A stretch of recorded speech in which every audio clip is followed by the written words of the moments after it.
거룩하신 하나님, 오늘도 새로운 하루를 우리에게 열어주셔서 감사합니다. 우리가 불러올 수 있는 하루가 아니라 주님께서 우리에게 허락하셔야 하는 귀한 한날 한날의 삶임을 믿습니다. 모든 시간의 주인이 하나님임을 겸허히 인정하면서, 그래서 오늘도 하루를 시작하며 먼저 주님 앞에 겸손히 머리 숙입니다. 주의 사랑하는 백성들, 오늘도 주님의 사랑과 은혜의 품에 안기게 하시고, 무엇을 행하든 먹든지 마시든지 주님의 선하신 뜻을 위하여, 또 주의 영광을 위하여 살아가기를 힘쓰는 주의 백성들 되게 하여 주옵소서. 함께 모인 이곳에 주 성령께서 친히 임재하셔서 모든 것을 주관하시기를 원하옵고, 예수님의 이름으로 기도드립니다. 아멘. 찬송 96장입니다. 96장.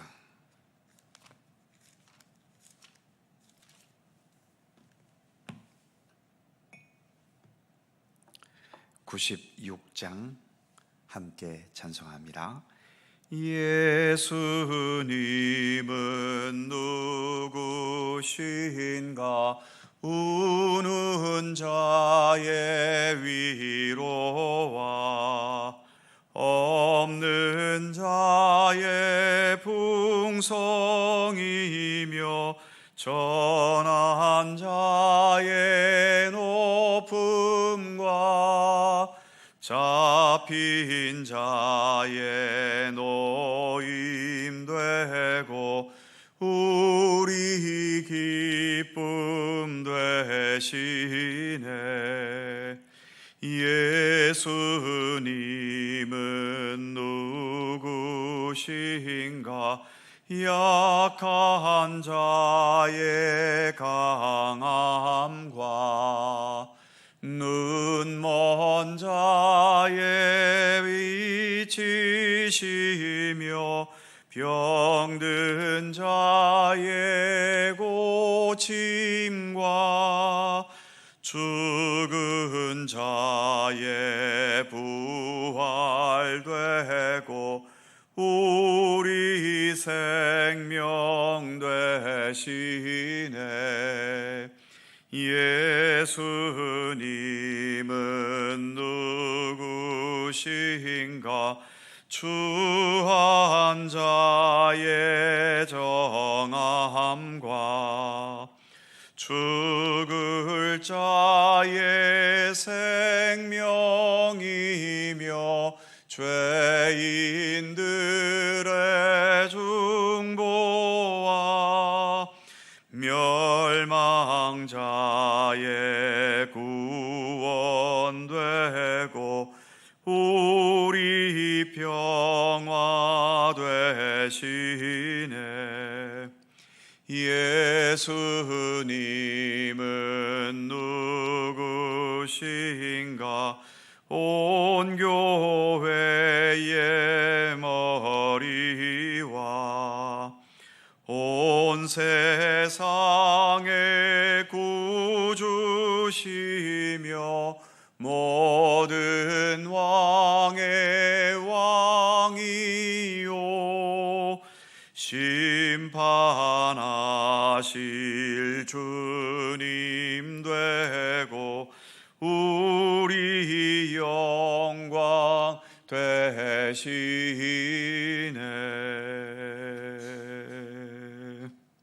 아멘. 베드로전서 2장 22절입니다. 신약성경 379면 베드로전서 2장 22절에서 마지막 25절까지의 말씀입니다. 네 계절을 다 함께 한 목소리로 봉독합니다. 그는 죄를 범하지 아니하시고 그 입에 거짓도 없으시며 욕을 당하시되 맞대어 욕하지 아니하시고 고난을 당하시되 위협하지 아니하시고 오직 공의로 심판하시는 이에게 부탁하시며 친히 나무에 달려 그 몸으로 우리 죄를 담당하셨으니 이는 우리로 죄에 대하여 죽고 의에 대하여 살게 하려 하심이라. 그가 채찍에 맞음으로 너희는 나음을 얻었나니 너희가 전에는 양과 같이 길을 잃었더니 이제는 너희 영혼의 목자와 감독 되신 이에게 돌아왔느니라. 아멘. 계속해서 사환들, 즉 그 당시에 노예가 된 노예 신분의 성도들을 위한 권면이 계속 이어집니다.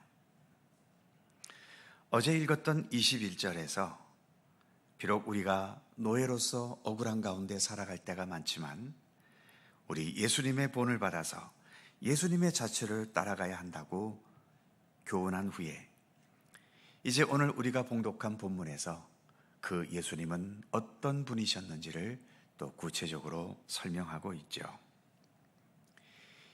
22절에 보면 그는 죄를 범하지 아니하고 그 입에 거짓도 없으시며, 또 이어지는 23절에 욕을 당하시되 욕하지 아니하시고 고난을 당하시되 위협하지 아니하시고 오직 공의로 심판하시는 이에게 부탁하시며, 이 말씀처럼 너희 노예들이 이 땅에서 겪는 억울함과 같이 예수님도 욕을 당하시고 고난을 당하셨고, 그러나 그것에 대해서 원수를 갚으신 것이 아니라 오직 공의로 모든 것을 심판하시는 하나님께 그 모든 결과를 맡기셨다는 거죠.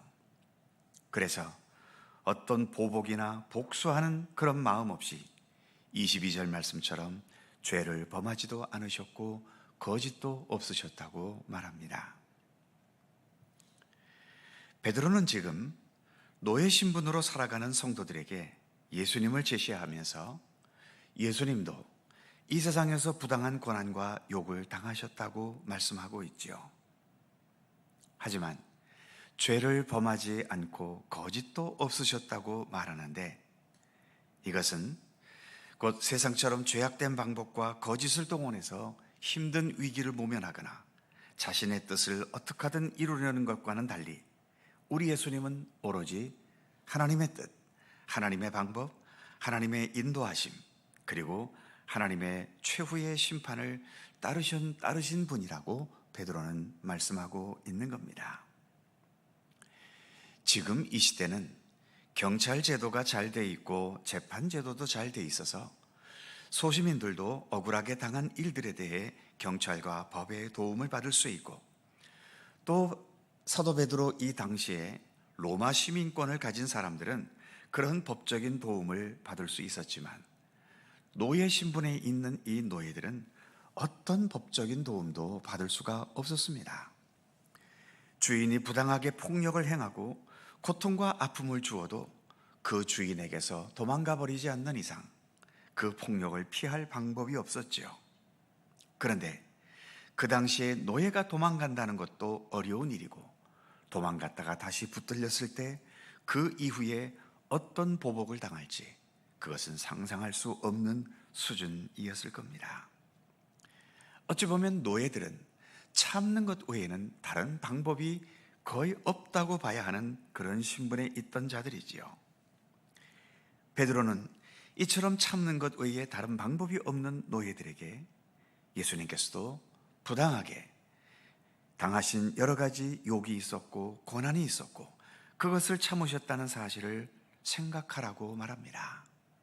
그래서 그 참으심과 묵묵히 하나님의 뜻을 따르신 것을 통해 우리를 위한 구원과 생명의 문을 여셨다는 사실을 언급하면서 너희가 겪는 그 고난과 억울함은 결코 무의미한 것은 아니라는 것을 말해주고 있는 거죠. 참 현실적으로 어려운 문제입니다. 노예들이 주인의 행한 것이 부당하다고 항의를 하게 되면 그 당시에 노예의 항의를 받아줄 주인이 누가 있습니까? 베드로도 그러기에 이 노예들이 그 억압에서 벗어나게 하기 위해 여러 가지의 것을 생각해 봐도 그 당시에 현실적으로는 아무런 길이 없었던 거죠. 그래서 예수님의 고난을 생각하면서 묵묵히 참으라고 권면하고 있는 겁니다. 보는 시각에 따라서 어떻게 부당하게 당하고 있는데 그것을 무조건 참으라고 하느냐? 그게 주님의 뜻이냐?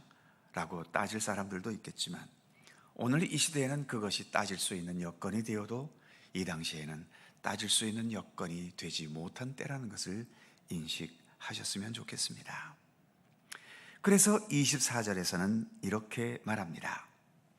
친히 나무에 달려 그 몸으로 우리 죄를 담당하셨으니 이는 우리로 죄에 대해 죽고 의에 대하여 살게 하려 하심이라. 이것은 예수님이 하나님의 아들이시기 때문에 하실 수 있는 일이지요. 예수님의 그 억울한 죽음과 고난은 우리의 죄를 담당할 수 있습니다. 그렇다면 노예가 억울하게 고난당하고 죽은 것은 다른 사람의 죄를 담당할 수 있을까요? 그럴 수는 없습니다. 하지만 약한 자들의 억울한 죽음과 고난의 눈물은 하나님께 상달됩니다. 창세기 4장에 보면 동생 아벨이 형 가인에게 죽임을 당했지요. 아무런 죄도 없이 그냥 형의 질투와 분노 때문에 죽임을 당한 겁니다. 하나님께서 이에 대해 가인에게 하신 말씀이 있지요. 이르시되 네가 무엇을 하였느냐? 내 아우의 핏소리가 땅에서부터 내게 호소하느니라. 즉 억울한 죽음, 억울한 고난은 하나님께 올려진다는 거죠. 그 호소의 소리를 하나님은 들으신다는 것입니다. 이처럼 하나님은 약한 자들이 억울하게 당하는 고난과 죽음을 분명 지켜보십니다. 이처럼 억울한 자들의 호소를 들으시는 하나님, 그리고 이 땅에 오셔서 약한 자처럼 십자가의 고난과 죽임을 당하신 예수님을 바라보면서 오늘 이 현실의 고난과 답답함과 견뎌내기 힘든 상황에서 우리가 어떤 마음을 가져야 하고 어떻게 행동하며 살아야 할지를 생각해야 함을, 그리고 이를 위해 늘 기도해야 할 과제가 있음을 본문은 우리에게 말해주고 있는 것입니다. 마지막 25절에서 이렇게 말씀합니다. 너희가 전에는 양과 같이 길을 잃었더니 이제는 너희 영혼의 목자와 감독 되신 이에게 돌아왔느니라. 비록 노예 신분이라는 이 세상에서 가장 낮고 천한 신분으로 이중 삼중의 고통과 억울함을 당하게 되고, 그래서 사람들이 볼 때에는 마치 삶의 길이 없는 자처럼 보이는 노예들일 수 있겠지만, 그럼에도 우리는 길을 잃은 자들이 아니라고 말합니다.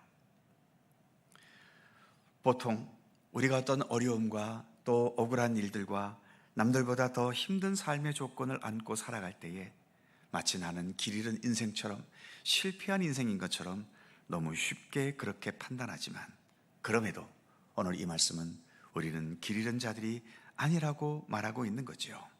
그러니까 길 잃은 자처럼 방황하거나 자기 감정과 기분에 너무 매달려 있거나 그렇게 흔들리며 살 것이 아니라 항상 우리 예수님처럼 하나님께 기도하며 의지하고 그 상황에서의 하나님의 뜻을 깊이 생각하면서 믿음의 사람답게 살기를 힘써야 한다는 것을 말해주고 있는 거죠.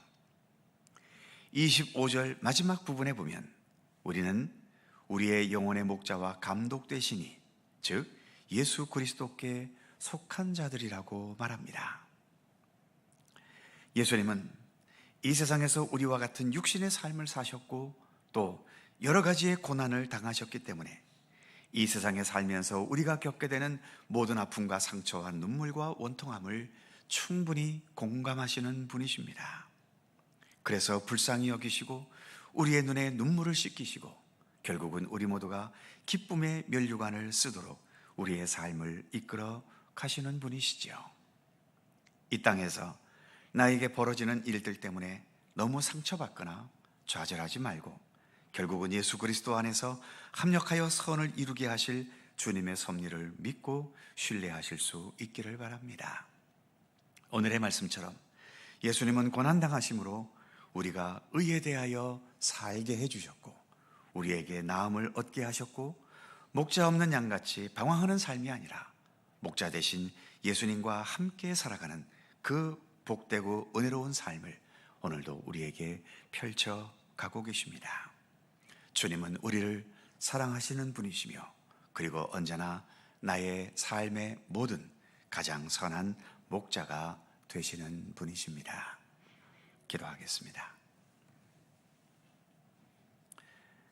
거룩하신 하나님, 당시 노예의 신분으로서 억울한 일을 당해도 그것을 따지거나 해결할 수 있는 길조차 없었던 노예 신분의 사람들을 위해 여러 가지를 권면하고 또 위로하면서 결국은 우리에게 있는 유일한 해답과 길이 있다면 그것은 예수 그리스도라는 사실을 오늘의 말씀을 통해서 제시하고 있는 것을 우리가 함께 생각해 보았습니다. 우리는 인간이기 때문에 억울하게 고난을 당하고 억울하게 죽임을 당하고 여러 가지 원통함을 안고 때로는 그렇게 원통함과 억울함을 안은 채로 우리의 생애가 끝나버릴 수 있어서 마치 버림받은 인생 같고 실패한 인생 같고 아무것도 아닌 인생과 같지만, 그러나 주님께서는 그러한 우리들에게도 변함없는 선한 목자가 되시고 이 땅에 겪었던 모든 것들을 합력하여 결국은 하나님의 온전한 구원의 역사가 이루어지는 그런 선한 섭리로 모든 것을 인도하시고 이끌어 가시는 주님이심을 우리에게 말씀해 주셨습니다. 하나님, 우리가 이 땅에서 어떠한 일들을 겪었든 그 모든 것은 결코 무의미한 것이 하나도 없으며 예수님께서 아무런 죄도 없이 십자가에 못 박혀 죽으신 것이 세상에서는 가장 억울하고 가장 무의미해 보이는 것 같아도 그것이 오히려 우리에게 참된 구원과 생명의 길을 여신 그런 하나님의 귀한 섭리였던 것과 같이 우리가 겪었던 이 땅의 모든 억울함도 원통함도 답답함도 때로는 실패한 것 같은 그러한 좌절도 결국은 주님께서는 부활의 능력으로 모든 것을 합력하여 선한 역사를 이루어 가시는 분이심을 믿고 신뢰하게 하여 주시옵소서. 그래서 우리의 삶이 어떠한 이유로도 무너지지 않도록 붙들어 주시옵시며, 그래서 어떤 상황이든 견고하게 주님만을 믿고 의지하는 가운데 모든 상황들을 헤쳐나가며 거기에 있어야 할 하나님의 선하신 뜻을 더 굳게 붙잡고 나아가는 주의 백성들 되게 하시기를 간절히 빌고 원합니다. 우리 성도들 중에도 여러 가지 힘겨운 삶의 조건을 안고 있는 여러 성도들이 계십니다.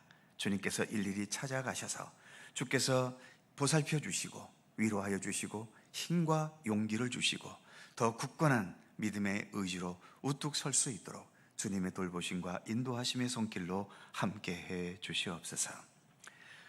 벌써 이렇게 큰 비로 인하여 많은 피해와 또 생명들이 이렇게 희생되었지만 여전히 비는 멈추지 않는 것 같습니다.